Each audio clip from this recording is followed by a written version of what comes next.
I've been really excited to talk about this game. This is one of my favourite Lord of the Rings games ever, and just no one's played this. I know 2 people out of my friend group that have played this game.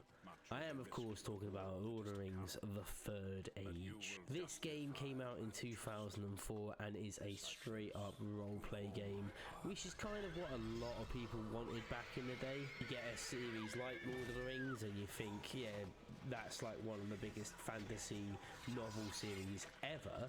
Of course they're going to make a role-playing game of it, and we got hack and slash movie tie-ins, which are really good, great games, but I feel like hardcore Lord of the Rings fans wanted an RPG, they wanted your D&D, and this game delivered. This was like, for me, it was like Final Fantasy meets Lord of the Rings, because it's turn-based and it's just great.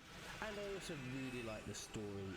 It's kind of canon as well to the Lord of the Rings movie universe. I don't know if it is, well, it's definitely not for the books, but this game takes place sort of alongside, parallel to the Lord of the Rings sort of films. So the events of like the Fellowship moving through Middle Earth are sort of shadowed by like a B team, like a backup team sent by Gandalf and Elrond from Rivendell, just basically trailing after the sort of the Fellowship, and you just encounter many times very close calls with the Fellowship. It's bits where you have to fight the Balrog alongside Gandalf, which is on the front cover of the game. There's other bits where you have to take on the Witch King of Angmar. You even fight Sauron himself at one point in one of the hardest boss battles in any game I've ever played. I've just read in some research that this game is not canonical to the films, which makes sense. It really does. I don't know why I said that before, but I can't bother to go back and take it out. One thing I really appreciate about this game is it's got a good learning curve. You start off pretty basic, this sort of normal black armor, everyone's sort of in normal clothes, and by the time you get to the end of the game, you are decked out, you are like fully involved.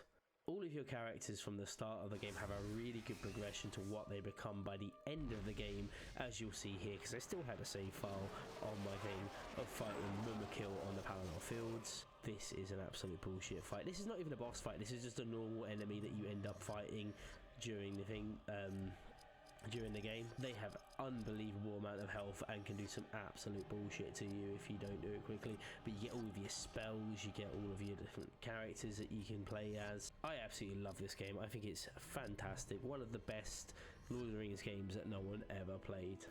And genuinely, I would be curious to know if anyone else played this game, or if everyone just sort of has no idea it's the first time ever seeing it. You can pick it up quite easily now. It came out originally on the Xbox, GameCube and PS2.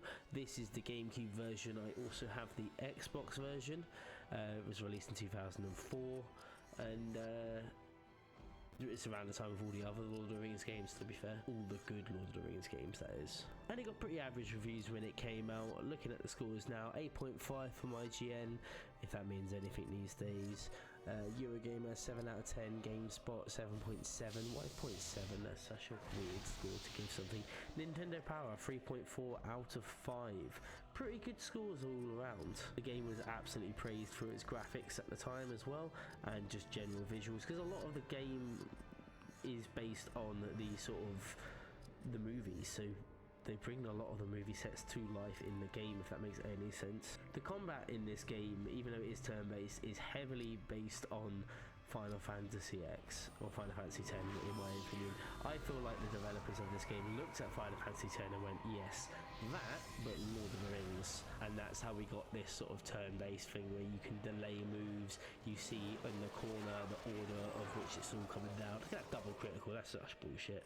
But yeah, that's been me talking about Lord of the Rings The Third Age, one of my favourite ever Lord of the Rings games. Let me know in the comments if you ever played this game, or if it's something that you just missed completely. I will also love to talk about this. I reply to as many comments as I can at the moment, so if you comment below, it's more than likely that I will reply to you. If you have enjoyed this video, please remember to like the video, and if you want to keep up to date with all of my gaming content, then subscribe to the channel, because that really is the best way to keep up to date with everything. There'll be one more video coming out next week about Lord of the Rings, and then after that I'll be moving on to something else. I release gameplay videos every Monday, Wednesday and Friday, so if you want to see gameplay, then that's the best place to see it. Thank you so much for watching, and I'll see you in the next video.